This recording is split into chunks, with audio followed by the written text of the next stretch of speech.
हमारे साथ एक्सक्लूसिवली बात करने के लिए मौजूद है मल्लिकार्जुन खड़गे, कांग्रेस के वरिष्ठ नेता और जो कांग्रेस के प्रेसिडेंट इलेक्शन हो रहे हैं उसमें फ्रंट रनर भी है। खड़गे साहब, मैं अगर सही कह रहा हूं तो आप होने वाले कांग्रेस के प्रेसिडेंट होंगे। You are the favourite one. देखिए, चुनाव चल रहा है।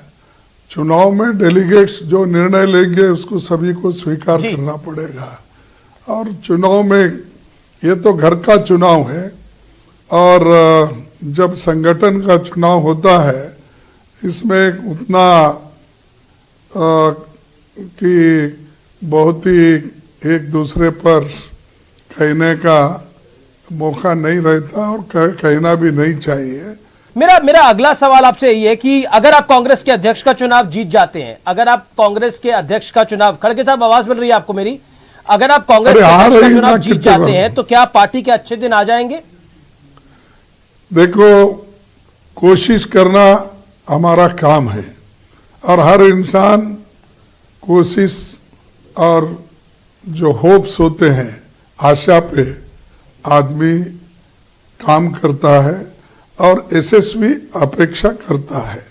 तो एक ही दिन में सभी कुछ कर सकता हूं अगर कोई कहता है वो ठीक नहीं। संगठन में क्या होता है, सभी लोग मिलके एकजुट होकर अगर काम करेंगे डेफिनेटली यश मिलता है। और मेरा जो योगदान है, मैं कुछ करना है वो जरूर हम कितने उसको एफर्ट्स लगा सकते हैं जरूर हम लगाते रहेंगे, क्योंकि पॉलिटिक्स में मैं बहुत दिन से जुड़ा हूँ। उसीलिए मुझे एक इसके बारे में थोड़ा सा ज्ञान है। हम कोशिश करेंगे जी। अब मेरा अगला प्रश्न है कि कांग्रेस अध्यक्ष पद के लिए अब सोमवार को वोटिंग होनी है। उससे ठीक पहले शशि थरूर का एक बड़ा गंभीर आरोप है। उनका स्पष्ट रूप से कहना है कि प्रदेश कांग्रेस कमेटियां आपका स्वागत कर रही हैं, उनका स्वागत नहीं कर रही। पीसीसी चीफ जो है कई राज्यों के, उनसे मुलाकात तक नहीं कर रहे। तो फ्री एंड फेयर इलेक्शन ये कैसे होगा? तो यानी शशि थरूर ने चुनाव की प्रक्रिया पे सवाल खड़ा कर दिया। देखो, उसको मैं क्या कर सकता हूं? मैं भी एक उम्मीदवार हूं और मेरे कैंपेनर जो चुनाव के कैंपेनर है और मुझे जो ये हमारी टीम मदद कर रही है। और आपको मालूम होगा, जिस दिन मैं चुनाव का प्रचार मेरे घर से प्रारंभ किया उसी दिन वो लोग सारे मुझसे जुड़े हैं और वो लोग कोशिश करके जहां मीटिंग बुलाते वहां पर मैं जाता हूं। मैं किसी को ये नहीं कहता कि तुम आओ, तुम मत आओ या तुम मेरे लिए कुछ करो। किसी पीसीसी को भी नहीं करता, सीएम को भी नहीं करता। हाँ, ठीक है कि नतीजे चौंकाने वाले होंगे, एक तरफा होंगे। देखो, उनको मालूम, मेरे को मालूम नहीं। मैं इतना ही जानता हूं, मैं डेलीगेट से मिल रहा हूं। जी जी जी, डेलीगेट से मिल रहा हूं। जो कुछ मुझे रिस्पांस मिल रहा है उसके आधार पर कह सकता हूं नतीजे ठीक होंगे। एक विपक्ष, मतलब जो आपका विपक्ष है, बीजेपी का आरोप है कि जो भी कांग्रेस का नया प्रेसिडेंट होगा वो गांधी परिवार के रिमोट कंट्रोल से चलेगा, वो रिमोट कंट्रोल द्वारा संचालित होगा। इन आरोपों को आप कैसे देखते हैं? क्योंकि अब अगर आप कांग्रेस प्रेसिडेंट का इलेक्शन जीतते हैं तो कि रिमोट कंट्रोल प्रेसिडेंट होगा। ये देखो, ये सब झूठे हैं। कांग्रेस में रिमोट कंट्रोल होता है, फलाना होता है, कैंडिडेट जो भी अध्यक्ष बनेगा वो रबर स्टैंप होता है। ये सब जो लोग इस पार्टी के छवि को खराब करने वाले हैं। और बीजेपी का तो हमेशा ये कहना, उनसे क्या लेना देना है हमारे पार्टी के इलेक्शन से।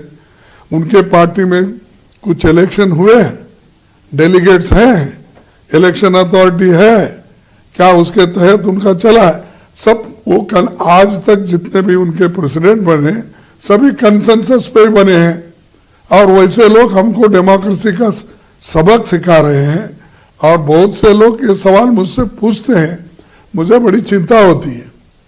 लेकिन क्या आपको लगता नहीं है, क्योंकि कांग्रेस पार्टी गांधी परिवार द्वारा ड्राइव होती है, इसलिए ये आरोप लगते हैं क्योंकि गांधी परिवार जो है वो कांग्रेस पार्टी को ड्राइव करता है? What is your take on this mister खड़गे? ये देखो, यही क्योंकि आप लोग वैसा परसेप्शन बना रहे, गांधी फैमिली ऐसा किसी को बोली नहीं आप कंटेस्ट करो, उनको सबको फ्री छोड़ दिया है और जो चाहते हैं वो इस इलेक्शन में कंटेस्ट कर सकते हैं। अगर आपका डेलीगेट का सपोर्ट है, लोगों का सपोर्ट है, तो आप चुन के आ सकते हो।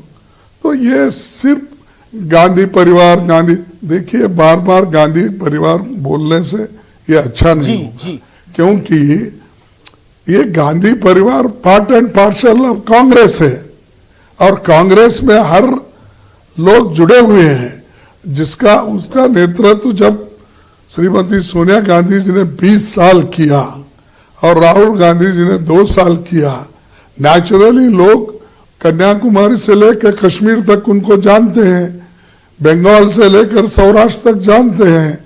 अगर लोग जानते हैं, लोग उनके साथ जुड़ते हैं, तो आप क्यों बार बार सिर्फ गांधी परिवार बोलते हैं?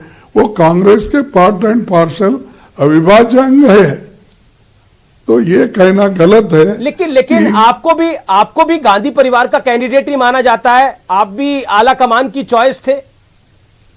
You also have blessings of Gandhi family. ये देखो, मैं बार बार यही कह रहा हूं, आप वही पूछ रहे हैं। देखो, हम इस कांग्रेस पार्टी से 69 में जुड़े हैं। कब? 69। अगर 69 में कांग्रेस में है, 9 बार के विधायक रहे हैं आप। सुनिए, आप 55 साल से मैं कांग्रेस पार्टी की सेवा में हूं और 50 साल से मैं चुन के आ रहा हूं। अगर जनता का समर्थन नहीं होता, जनता का आशीर्वाद अगर नहीं होता, क्या मैं ये पॉलिटिक्स में इतने दिन जिंदा रह सकता था? तो बार बार आप लोग हर चीज को क्यों जोड़ रहे हैं? बिल्कुल, आप गांधी परिवार से मेरे को समझ में नहीं, मैं जी नहीं, पर ये एक बात तो सत्य है कि आपको भी आला कमान की ब्लेसिंग थी, तभी आपने लास्ट डे अपने नॉमिनेशन को भरा। उससे पहले अशोक गहलोत बढ़ रहे थे, लेकिन जो टर्मोइल हुई, जहां पर आप पर्यवेक्षक बन के गए थे राजस्थान में, उसके बाद आप एक चॉइस बने। दिस इज, मुझे मालूम नहीं, one can't deny it mister खड़गे। ये आपका परसेप्शन हो सकता है, आपका व्यू हो सकता है, लेकिन मैं गहलोत के उन्होंने क्या कहा, किसी ने उनको कैसा बताया, मुझे तो मालूम नहीं है। मुझे जब सभी सीनियर लीडर्स, डेलीगेट्स आके ये कहे कि अब आपको चुनाव लड़ना है, आप चुनाव के मैदान में उतरिए, तब सबके आशीर्वाद से या उनके कोऑपरेशन से, गुड विशेष से मैं इस चुनाव में उतरा हूं और लोगों का समर्थन भी मिल रहा है। जी, आपका एक बयान है जिसको लेकर एक प्रतिक्रिया आ रही है। आपने बोला कि हम ईद पर बचेंगे, बकरा ईद पर बचेगा तो मुहर्रम में नाचेगा। उसको लेकर एक कंट्रोवर्सी बनाने का प्रयास हो रहा है। बीजेपी के ने भी इस पर कुछ बोला है, कुछ संगठनों ने भी कुछ बोला है।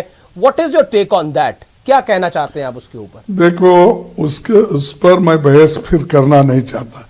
जो लोग हैदराबाद कर्नाटक एरिया में, जी, हैदराबाद स्टेट में पहले थे, अभी भी हमारे हैदराबाद स्टेट, मराठवाड़ा, इधर सब जानते हैं वो कि उसका वो जो कहावत है वो कलोकियल लैंग्वेज में कहे सो है, उसको बार बार दोहराना, उसके बारे में कहना, फिर मैं उसको या इस टीवी से भी फिर एक बार नहीं दोहराना चाहता हूं। जी, लेकिन आपको लगता है कि आपकी उस स्टेटमेंट से बकरीद पर बचेंगे तो मुहर्रम पे नाचेंगे, उससे कंट्रोवर्सी ने जन्म लिया या फिर उस कंट्रोवर्सी को जन्म मिल गया? एक कंट्रोवर्सी को ये देखो, कंट्रोवर्सी क्या बात है?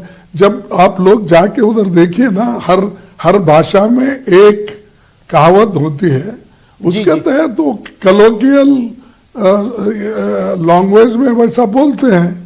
तो बार बार मैं उसीलिए बोला, मैं क्षमा चाहता हूं आपकी, बार बार वो प्रश्न पूछ के फिर इसको कंट्रोवर्सी मत बनाइए।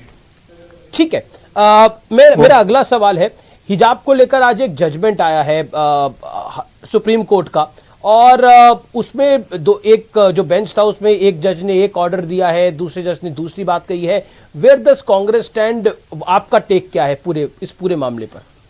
अब हम इंतजार करेंगे, क्योंकि ये जो इससे बड़ी बेंच में जाएगी और ये सिर्फ 2 जजेस के स्टेटमेंट है। जी। और आगे देखेंगे अपील में क्या होता है। जब तक वो फैसला नहीं आएगा अब हम रिएक्ट करें वो ठीक नहीं लगेगा। जी, मेरा आखिरी सवाल आपसे यही होगा कि इस पूरे अब आप अगर आप अध्यक्ष बन जाते हैं तो आपका पहला कदम क्या होगा? मल्लिकार्जुन खड़गे का पहला कदम क्या होने वाला है? मेरा पहला कदम यही होगा, जो मई महीने में उदयपुर चिंतन शिविर में जो निर्णय लिए हैं कांग्रेस पार्टी के सभी डेलीगेट्स ने मिलके, वर्किंग कमेटी के मेंबर्सों ने मिलके, सीनियर लीडर्स जिनको बुलाया गया था, सभी ने एक राय देकर वहां पर एक डॉक्यूमेंट निकाला, पॉलिसी डॉक्यूमेंट। उस डॉक्यूमेंट को एक एक करके लागू करना और जो लोग उसमें अब तक जो बदलाव चाहते थे वो सभी बदलाव उसमें है। और चाहे वो किसानों के लिए हो, युवाओं के लिए हो, लेकिन क्या हम राजस्थान में भी कुछ फैसला आप लेंगे? राजस्थान में भी कोई बड़ा फैसला होगा? देखो, आप जो सवाल राजस्थान का मामला अटका पड़ा है अभी। नहीं, आप सुनिए, आप जो मेरे को सवाल किए, आप चुन के आने के बाद क्या करने वाले? मैं चुन के आने के बाद उदयपुर डिक्लेरेशन इंप्लीमेंट करूंगा। बाकी के पॉलिटिकल सवाल है, चुन के आने के बाद उसको क्या कहना है मैं बाद में कहूंगा। भारत जोड़ो यात्रा पे मेरा आखिरी सवाल है खड़गे साहब आपसे। भारत जोड़ो यात्रा अधिकतर साउथ इंडिया की स्टेट्स में जा रही है। क्या हम आने वाले समय में इसको गुजरात और हिमाचल में जाते हुए देखेंगे जो इलेक्शन स्टेट्स है? Your take on that? ये देखिए ऑलरेडी भारत जोड़ो का प्रोग्राम और उसके रास्ते सभी तय किए गए हैं। जिन रास्तों से जाना है और जिस एरिया से जाना है वो सभी अभी पब्लिसिटी उसकी नोट यानी पब्लिसिटी हुई है। उसी लिए जो नए ये अपने भारत जोड़ो यात्रा नए एरिया में अगर जाना है तो फिर से हमारा और एक प्रोग्राम है जो वेस्ट बंगाल से लेकर सौराष्ट्र तक, उस वक्त ये सारे स्टेट उसमें आ जाएंगे। चलिए, बहुत बहुत शुक्रिया खड़गे साहब हमारे साथ जुड़ने के लिए, और आपको एडवांस में बधाई भी। बहुत बहुत शुक्रिया, थैंक यू सो मच। आपको एडवांस में बधाई भी दी। रिजल्ट जो भी आएगा वो देखा जाएगा, लेकिन आप ही सबसे ज्यादा आगे चल रहे हैं इस समय कांग्रेस प्रेसिडेंट की रेस में। Thank you so much, pleasure having you as always. Thank you so much Mallikarjun खड़गे। Thank you.